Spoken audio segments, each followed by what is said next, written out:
I got into board games in 2019, and by 2020, let's just say my wallet never forgave me. Some people spent the quarantine learning a new skill. I spent it stacking board game boxes higher than my fridge. And today, we're asking the real questions. If board games were restaurants, what would they be? Because let's be honest, both can leave you full, broke, and questioning your life choices at 2 a.m. But before we dive in, I want to know what board game and restaurant you think is the best comparison. Drop it in the comments. If I see a good one, maybe I'll feature it in a future video. This list is only going to get crazier as we go. Stick around for number 1 because not only will it drain your bank account, it'll have you happily coming back for more. Let's get into it. Number 10 is Risk, and it's like Golden Corral. Think about it. At first, it seems like an amazing idea. Look at all these options. The whole world is mine for the taking. But 2 hours in, regret sets in. A terrible, all-you-can-eat mistake. You came in hungry for world domination, but by the end, you're just begging for someone, anyone, to put you out of your misery. Also, no matter how well you play, Australia always wins. But if you think this one's frustrating, just wait until number 7. Number 9 is Uno. And Uno is Taco Bell. It's cheap, everywhere, and absolutely guaranteed to ruin friendships and digestive systems alike. At first, it seems harmless. Oh, let's just play a quick round before bed. Lies. Uno has no bedtime. Uno has no mercy. You think you know the rules, but then someone starts making up nonsense. If you reverse draw 4 while standing on 1 foot, it skips to the person with the least cards, unless it's a full moon. Also, both Taco Bell and Uno have one universal truth. No matter how badly they wreck you, you'll be back next time like nothing happened. Number 8 is Azul. And it's like Panera Bread. It makes you feel like you're engaging in something sophisticated. Like, oh, you're playing Uno? That's cute. I'm engaging in an abstract, tile-laying strategy experience inspired by Portuguese artistry. And just like Panera, Azul somehow convinces you that it's relaxing, even though by the end, you're stress calculating every single move because one wrong placement and you've just ruined everything. Number 7 is Monopoly. And Monopoly is Waffle House at 2 a.m. At first, it's all fun and games. Oh, let's play a classic. This will be nostalgic. But 3 hours later, the rage has set in. Money is flying. Friendships are ending. Deals are being made that should be illegal in at least 3 states. And just like Waffle House at 2 a.m., at least one person is flipping tables, someone's crying, and no one knows why they are still here. Number 6 is Ticket to Ride, and it's Subway. At first, you think you're about to have a well-planned, satisfying experience.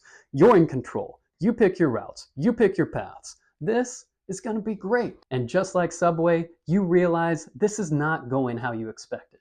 That perfect sandwich, train route, ruined. Somebody just slapped a random train across your whole strategy like a Subway worker who is aggressively drowning your sandwich in mayo. And just like at Subway, where the guy behind you is breathing down your neck, Ticket to Ride gives you exactly 2 seconds to make a decision before the whole table starts getting mad. Number 5 is Exploding Kittens. And Exploding Kittens is Dairy Queen. It's sweet, fun, and at any moment, it will absolutely betray you. You walk in Dairy Queen for a simple cone. Next thing you know, you're holding a Blizzard, a burger, and somehow a chicken strip basket? Why does Dairy Queen even sell all of this? And just like trusting a Dairy Queen Blizzard to stay in the cup when they do that upside down thing, you never know when disaster will strike. Number 4 is Twilight Imperium, and it's Texas Roadhouse. It's a massive experience that takes forever and leaves you stuffed. You think you'll be done in 4 hours. That's cute. This game will outlast civilizations just like waiting for a table at Texas Roadhouse. But here's the thing, it's worth it. Just like Texas Roadhouse, you never leave without a story. Maybe it's an epic betrayal, a 4-hour negotiation over planetary control, and let's be honest, most of us are just here for the free bread. And if you thought this was a commitment, just wait until number 1. Number 3 is Catan.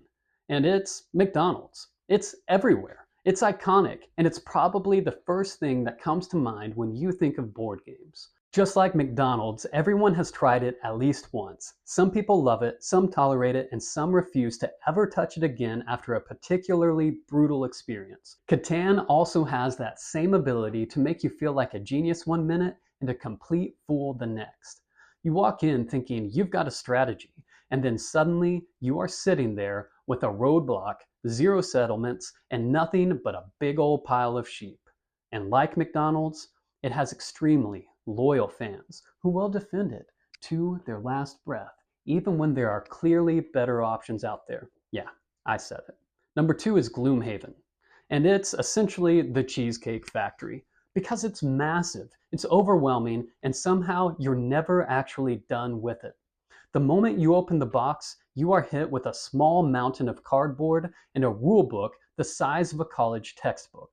Just like the Cheesecake Factory's 50-page menu, you think, wow, this is impressive, until you realize you have no idea where to start.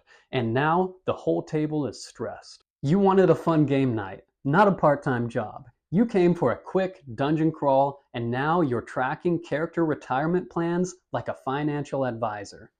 And just like at the Cheesecake Factory, you will never finish, ever. You tell yourself, oh yeah, we'll totally keep playing the campaign. Lies. That box will outlive all of us. Number 1 is Marvel Champions, and it's essentially Chick-fil-A because it's all about teamwork, efficiency, and getting absolutely destroyed with a smile on your face. Like Chick-fil-A's drive-thru, this game is insanely well designed.